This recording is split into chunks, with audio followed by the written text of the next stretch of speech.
Our latest orbit-bound crew is about to blast off from the Baikonur Cosmodrome in Kazakhstan. A Russian cosmonaut and his two American and Canadian counterparts are now sitting inside the Soyuz aircraft, ready to launch to the International Space Station. These are live pictures from Baikonur now. The liftoff is due any moment now, we hope. Military and civilian aircraft and helicopters will see to the safety of the spaceship's flight along the entire flight path. The temperature at the launch site is absolutely freezing, below -20 degrees. But officials say the conditions have no or little effect on the Soyuz. Well, we can tell you that aboard the spacecraft are flight engineers, Russian Roman Romanenko and NASA's Tom Marshburn, along with Canadian astronaut Chris Hadfield. Now, he'll become the first Canadian to command the ISS during his mission. It will take the trio 2 days, they think, to reach orbit and join their crewmates who are already aboard the ISS. And we can see some movement there. Commander Kevin Ford and flight engineers Evgeny Taralkin and Oleg Novitsky too. Here we go. We can see some dramatic pictures here as it prepares to blast off. Let's see it go.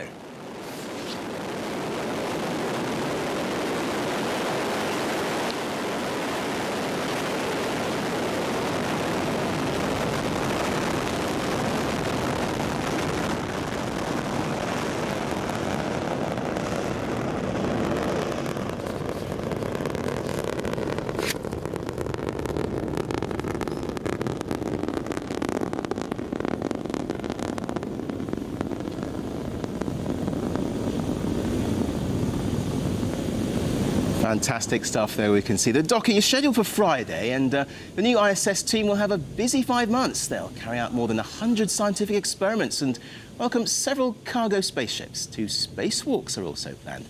And of course, they'll be spending Christmas and welcoming New Year on board the space station as well.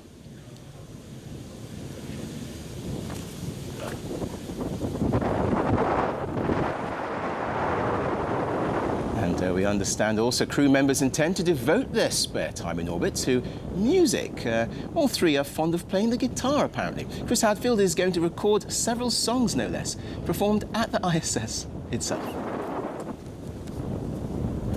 Great stuff. Well, RT's Tom Barton reports now on the preparations for this latest mission.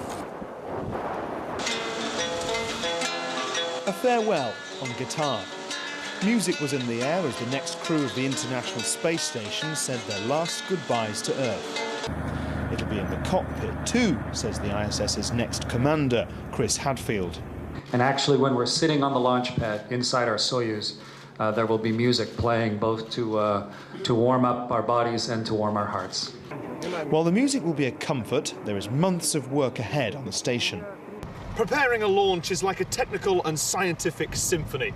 Even now, rocket, crew, and an orchestra of engineers around them are tuning up for the main overture. For the families, this time is as nerve-wracking as it is exciting. Chris Hadfield's wife says she'll still feel connected to him while he's up there, again through music. Well, I can't wait to hear he's going to be playing so much music, because music is such a good part of his life and an important part of his life. So I'm sure that he'll play lots of songs for me from space. Yes, there's a spare corner on the ISS for a trusty guitar. But being away from home at that most special time for Christmas, surely that is hard to cope with. When I'm up in space, if I start to feel homesick, I'll probably do what I do on Earth, and that is to open up my guitar and play songs that are important to me. We shouldn't feel too sorry for Chris, Roman and Thomas. As well as enjoying music, they'll be able to look down on Earth as we celebrate. So it's season's greetings from our sweet-sounding spacemen.